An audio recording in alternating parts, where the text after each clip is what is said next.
Source management के functions हैं उनको हम मेनली दो कैटेगरीज में डिवाइड करते हैं, managerial functions and operative functions.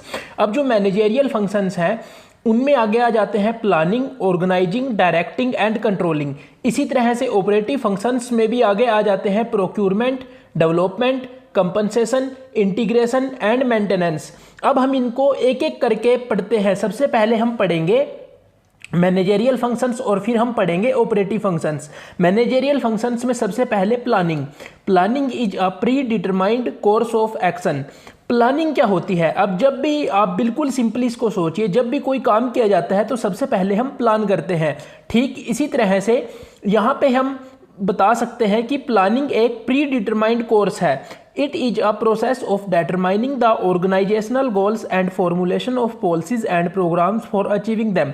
अब जब भी हम कोई काम करते हैं तो हम उसके लिए जैसे प्लान करते हैं, तो प्लानिंग क्या है? प्लानिंग एक प्रोसेस है कि इसमें निर्धारित किया जाता है कि ऑर्गेनाइजेशन का गोल क्या है और उसको अचीव करने के लिए किस तरह से काम करना है, ताकि उस गोल को ईजिली अचीव किया जा सके, अच्छे से अचीव किया जा सके। तो उसके लिए बेस्ट प्लान तैयार किया जाता है। Planning is future oriented. ये बिल्कुल सिंपल सी बात है कि प्लानिंग फ्यूचर ओरिएंटेड है कि जब भी हम कोई काम करते हैं तो यानी जैसे हमें कोई काम करना है फ्यूचर में, तो हम उसके लिए सबसे पहले प्लान करते हैं कि हम इस काम को किस तरह से परफॉर्म करेंगे, किस तरह से ऑर्गेनाइजेशन के गोल को अचीव किया जाएगा। Forecasting is one of the important elements in planning process. अब है organising. It is a process by which the structure and allocation of jobs are determined.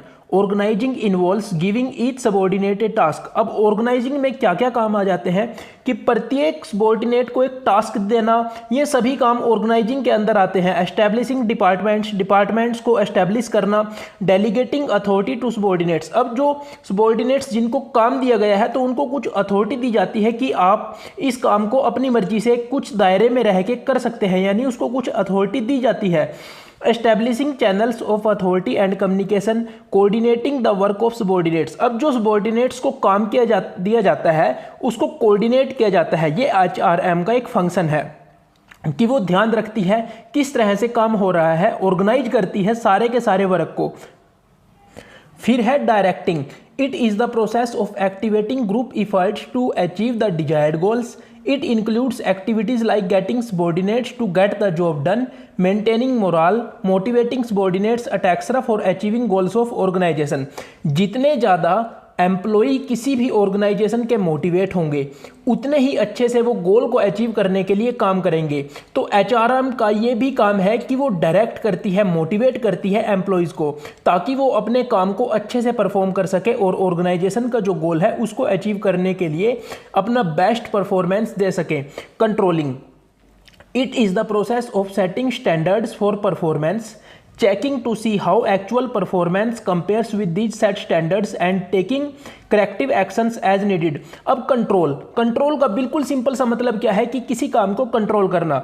यह एक प्रोसेस है।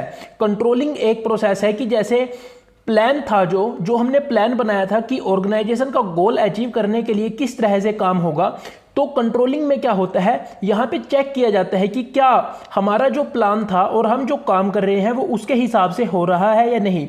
और अगर वहाँ पे कुछ करेक्शन की नीडेड होती है तो इस प्रोसेस में यानी इस स्टेप में HRM वहाँ पे करेक्शन कर देती है। अब है ऑपरेटिव फंक्शंस, जिसमें सबसे पहले है procurement. It involves procuring the right kind of people in appropriate number to be placed in the organisation.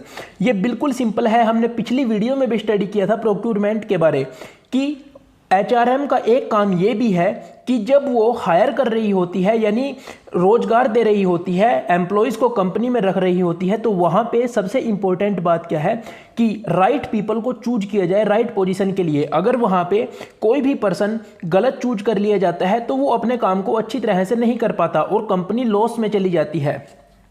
It consists of activities such as manpower planning, recruitment, selection, placement and induction or orientation of new employees. जब भी कोई new employee को job मिलती है या new employ company में join करता है तो उससे रिलेटेड जितने भी काम होते हैं वो यहाँ पे आ जाते हैं प्रोक्यूरमेंट में। फिर है development. This functions involves activities meant to improve the knowledge, skills, aptitudes and values of employee so as to enable them to perform their jobs in a better manner in future.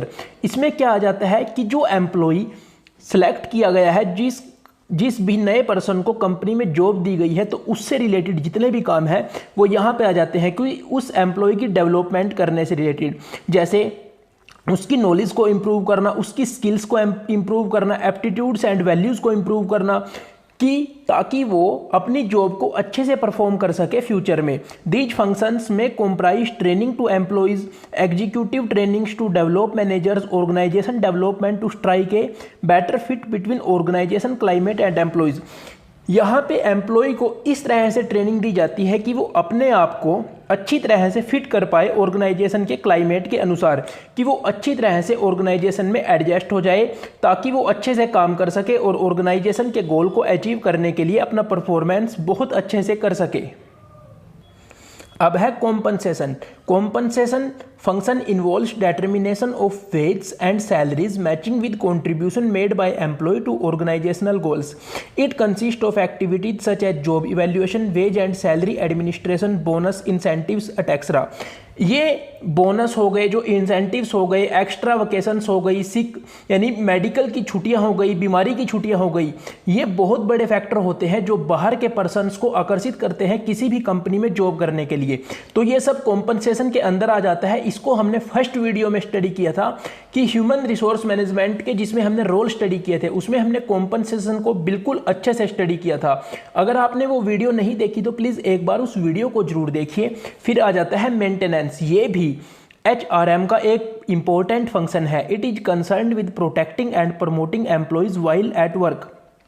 इससे related भी हमने role of human resource management में एक चीज study की थी, जो worker होते हैं उनकी सिक्योरिटी से related. For this purpose various benefits such as housing, medical, educational, transport facilities etcetera are provided to employees. Employees को कोई भी ऑर्गेनाइजेशन अपने जो एम्प्लॉयज होती है उनका बहुत ध्यान रखती है, उनको अलग से बेनिफिट्स दिए जाते हैं। जैसे बहुत से एम्प्लॉयज ऐसे होते हैं जिनको हाउस दिया जाता है कंपनी की तरफ से, होम दिया जाता है, क्वार्टर दिए जाते हैं, उनके इंश्योरेंस कराए जाते हैं, उनको मेडिकल में छूट मिलती है, बीमारी की छुट्टियां मिलती हैं, और भी बहुत सी फैसिलिटीज़ हैं जो कंपनी अपनी एम्प्लॉयज़ को प्रोवाइड कराती है, जैसे transport facilities, several social security measures such as provident fund, pensions, group insurance etcetera are also arranged. तो इस तरह से हम ह्यूमन रिसोर्स मैनेजमेंट के जो जो फंक्शंस हैं उनको अच्छे से एक्सप्लेन कर सकते हैं। अगर आप कहीं पर भी चाहें तो वीडियो को पॉज कर इनको अपनी नोटबुक में शॉर्ट फॉर्म में नोट कर सकते हैं, ताकि आपको ये सारे पॉइंट अच्छे से याद रहें। अगर आपको वीडियो अच्छी लगी हो तो वीडियो को लाइक कीजिए, अपने दोस्तों के साथ शेयर कीजिए।